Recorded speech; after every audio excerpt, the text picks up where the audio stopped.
Tahukah Anda bahwa cinta akan uang telah menjadi bagian dari karakter Yudas jauh sebelum ia menjual Yesus?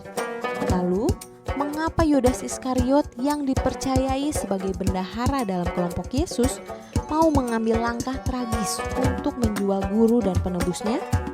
Telusuri alasannya dalam fakta Alkitab berikut ini.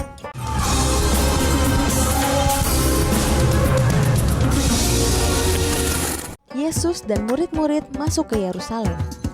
Kedatangan Yesus ke Yerusalem merupakan salah satu peristiwa penting dalam kisah menjelang perjamuan terakhirnya. Peristiwa ini terjadi pada perayaan Paskah Yahudi, sebuah festival yang dirayakan oleh umat Yahudi untuk memperingati pembebasan mereka dari perbudakan di Mesir kuno. Sebelum kedatangannya ke Yerusalem, Yesus telah melakukan banyak mujizat dan mengajar di Galilea dan wilayah sekitarnya. Hal ini membuat banyak orang menganggapnya sebagai Mesias yang dinanti-nantikan. Saat Yesus dan murid-murid mendekati kota, banyak orang berkumpul untuk menyambut kedatangannya.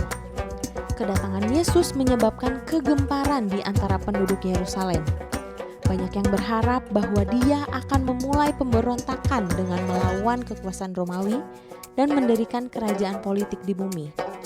Namun, rencana Allah untuk Yesus jauh lebih besar dan melampaui harapan-harapan manusia, karena ia datang untuk menyelamatkan umatnya dari dosa mereka. Bendahara kelompok. Sebagai salah satu murid Yesus, Yudas Iskariot memiliki tugas dan tanggung jawab yang sama dengan murid-murid yang lain dalam mengikuti ajaran dan pelayanan Yesus. Dan Yudas memiliki tugas lebih sebagai bendahara kelompok yang bertanggung jawab atas keuangan dan barang-barang yang digunakan oleh kelompok tersebut. Yohanes 12 ayat 4-6. Tetapi Yudas Iskariot, seorang dari murid-murid Yesus yang akan segera menyerahkan dia, berkata, "Mengapa minyak narwastu ini tidak dijual 300 dinar dan uangnya diberikan kepada orang miskin?" Hal itu dikatakannya bukan karena ia memperhatikan nasib orang-orang miskin, melainkan karena ia adalah seorang pencuri.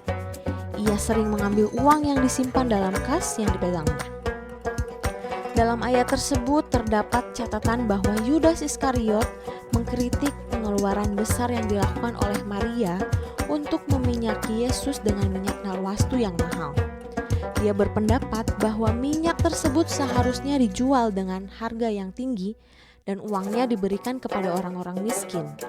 Namun, Alkitab mencatat dalam ayat 6 bahwa Yudas mengatakan demikian bukan karena ia benar-benar peduli terhadap orang-orang miskin, melainkan karena ia adalah seorang pencuri dan sering mengambil uang dari kas yang dipegangnya.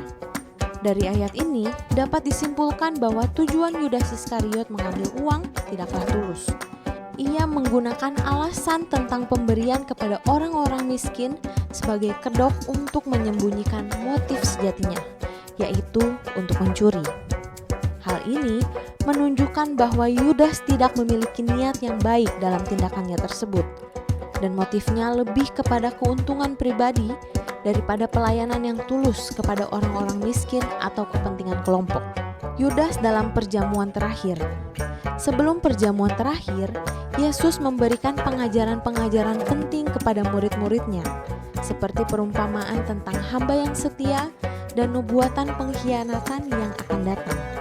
Lukas 22 ayat 14-38. Sebagai tindakan penghormatan dan pengajaran, Yesus kemudian mencuci kaki para muridnya, termasuk Yudas, sebagai contoh pelayanan dan kerendahan hati. Yohanes 13 ayat 1-17. Yesus lalu memberikan roti dan anggur kepada murid-muridnya dan mengatakan bahwa roti adalah tubuhnya yang akan diserahkan untuk dosa-dosa manusia dan anggur adalah darahnya yang akan ditumpahkan bagi pengampunan dosa. Lukas 22 ayat 19-20. Dalam perjamuan tersebut, Yudas Iskariot adalah salah satu dari 12 murid yang hadir bersama Yesus. Ia duduk bersama-sama dengan mereka dan bahkan menerima roti yang Yesus nyatakan sebagai tubuhnya dan anggur yang merupakan darahnya. Meskipun Yudas menyertai perjamuan tersebut secara fisik, tetapi secara rohani ia sudah menjauh dari Yesus dan mempersiapkan dirinya untuk mengkhianatinya. Motivasi Yudas untuk berkhianat. Motivasi Yudas untuk mengkhianati Yesus tidak sepenuhnya jelas, tetapi Alkitab mencatat beberapa kemungkinan. Salah satu motivasi yang disebutkan adalah cinta akan uang. Matius 26 ayat 15. Yudas mengkhianati Yesus dengan menerima uang dari imam-imam kepala dan para tua-tua. Selain itu, beberapa teori mengungkapkan bahwa Yudas kemungkinan kecewa karena harapannya terhadap Yesus sebagai Mesias politik tidak terpenuhi. Dan ini mungkin juga menjadi faktor yang mempengaruhi keputusannya.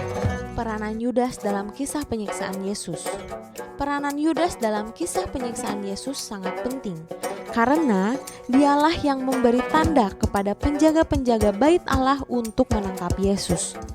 Ia datang bersama mereka, kemudian berkata kepada Yesus, "Salam Rabi," lalu mencium dia.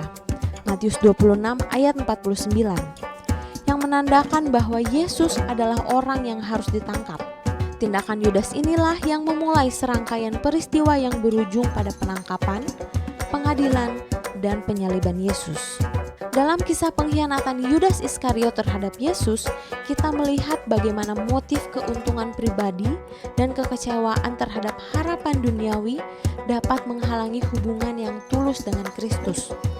Namun, melalui pengkhianatan itu, Allah masih menggunakan peristiwa tersebut sebagai bagian dari rencana penyelamatannya bagi umat manusia. Kisah ini mengajarkan kita tentang pentingnya kesetiaan, kejujuran, dan kedalaman iman dalam menghadapi godaan dunia. Sebagai pengikut Kristus, mari kita belajar dari kesalahan Yudas dan berpegang teguh pada iman kita, memperkuat relasi kita dengan Tuhan, dan menempatkan kepentingannya di atas segalanya dalam hidup kita. Demikian fakta Alkitab kali ini. Tuhan Yesus memberkati.